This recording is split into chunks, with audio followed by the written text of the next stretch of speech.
태사공이 말한다. 내가 맹자를 읽을 때 양해왕이 물었다. 어떻게 내 나라를 이롭게 하시렵니까? 라는 대목에 이르면 책을 덮고 탄식하곤 했다.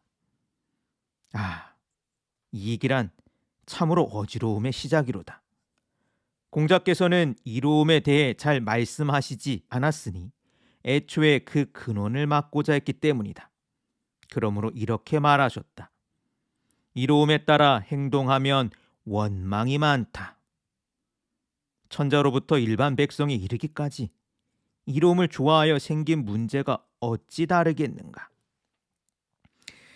자, 이게 사마천이 소개하는 맹자에 관한 이야기인데, 사실 맹자와 양해왕의 만남, 앞에서는 위세가라고 하는, 위세가는 위나라 역사책입니다. 위나라가 양나라랑 똑같다고 말씀을 드렸죠. 그 역사책에 나오는, 즉 양해왕을 주인공으로 하는, 위해왕을 주인공으로 하는 이 역사책에서 맹자와 양해왕의 만남을 보았다면, 사실 더 많이 유명한 건 맹자책에 나오는 장면입니다. 맹자는요, 딱 펼쳐보면 이렇게 시작을 합니다. 맹자견 양해왕. 맹자가 양해왕을 만났다. 왕왈, 왕이 말하기를 수 불원천리 일에 역장유일이 오국호. 어르신께서 천리를 멀다 하지 않고 오셨으니 앞으로 내 나라를 이롭게 하시겠지요. 재밌는 건 좀 톤이 다른 겁니다. 앞에서 소개했던 사기에서는, 위사가에서는 양해왕이 구구절절 자신의 어려움을 늘었습니다. 제가요, 전쟁에서 패배하고요, 저 여톱에 진나라가 우리를 쳤죠. 제 나라도 우리를 쳤다니까요. 초나라한테도 패배하고요. 막 이러면서요. 그러나 맹자에서는 그런 배경에 대한 설명이 없습니다.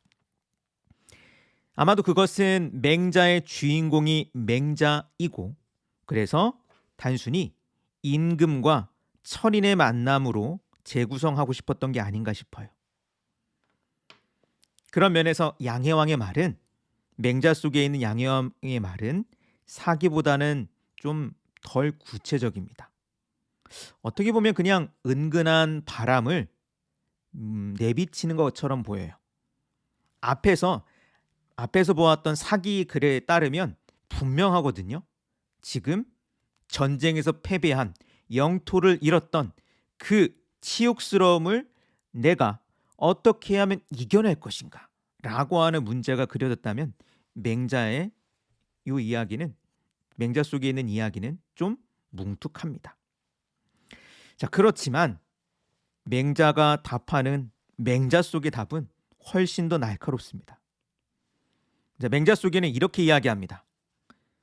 맹자 대왈, 맹자가 답한다. 왕 하필왈리 역유 인의 이이의. 왕께서는 어찌 꼭 이로움을 말씀하십니까? 인의만 있을 뿐입니다. 그리고 맹자책 속에 이어지는 맹자의 잔소리는요, 훨씬 더 길고 상세합니다. 내용이 이렇습니다. 임금이 이로움을 탐하니 그 아래에 있는 대부, 선비 나부랭이 백성들까지 모두 이익을 탐합니다.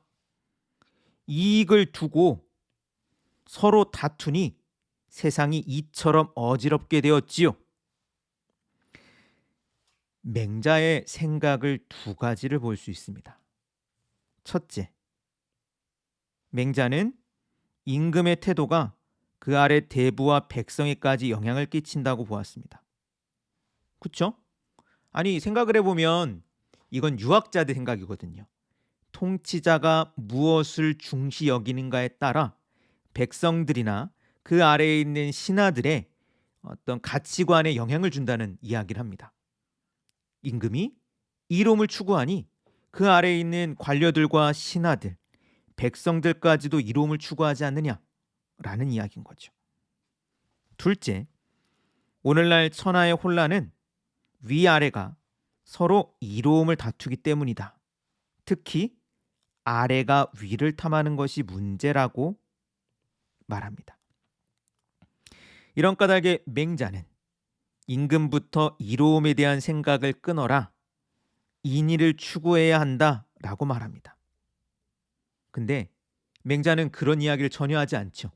약육강식의 국제 질서는 어떻게 되냐? 인의가 밥 먹여주나요? 결론만 이야기하면 이렇습니다. 맹자는 인의를 지키면 천하 백성들이 임금을 높이고 임금을 따를 것이라고 생각을 합니다. 그래서 이렇게 말하기도 했습니다.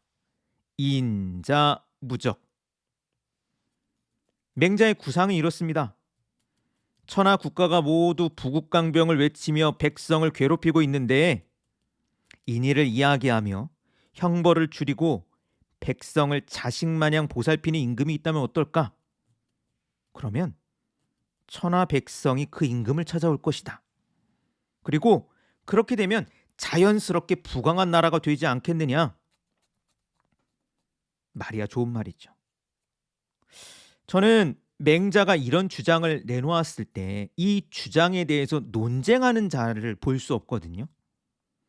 사마천의 기록에도 마찬가지고 별로 맹자의 말에 대해서 이러쿵저러쿵 이야기를 하지 않습니다. 저는 그것이 맹자, 이 또랑또랑한 맑은 눈의 광인의 말에 대꾸할 말을 잘 찾지 못했던 건 아닐까 싶습니다. 앞에서 사마천은 그의 글을 읽고는 책을 덮고 탄식했다라고 하죠. 어느 대목이냐면 이 대목이래요. 양해왕이 물었다.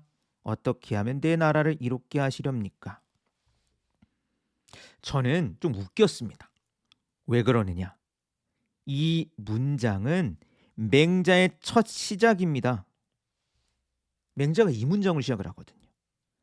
조금 양보한다 하더라도 그 앞에 있는 몇 글자는 이겁니다. 맹자가 양해왕을 만났다. 그거 다음에 있는 구절을 읽고 탄식하며 책을 덮었다는 겁니다. 아니 대관절 책이 시작하지도 않았는데 뭘 보고 탄식한 걸까? 이어지는 사마천은 공자의 말을 인용하죠. 이로움에 따라 행동하면 원망이 많다. 그리고 이 말을 인용하며 맹자의 주장에 동조하는 것 같습니다. 그런데 정말 사마천이 맹자의 말에 그렇게 고개를 끄덕이는 순진한 사람이었을까? 저는 별로 그렇지 않은 것 같아요. 사마천의 말은 감정 없는 추임새 같습니다. 예, 맹자님 말씀 맞지요? 어떻게 보면 사마천은 맹자를 그냥 피상적으로 그리고 건성으로 이야기하는 것 아닌가 싶습니다. 왜냐? 뒤에 보면 맹자보다 훨씬 난 인물들이 있거든요. 그리고 사마천은 실제로 이 인물들에 더 많이 관심을 기울입니다.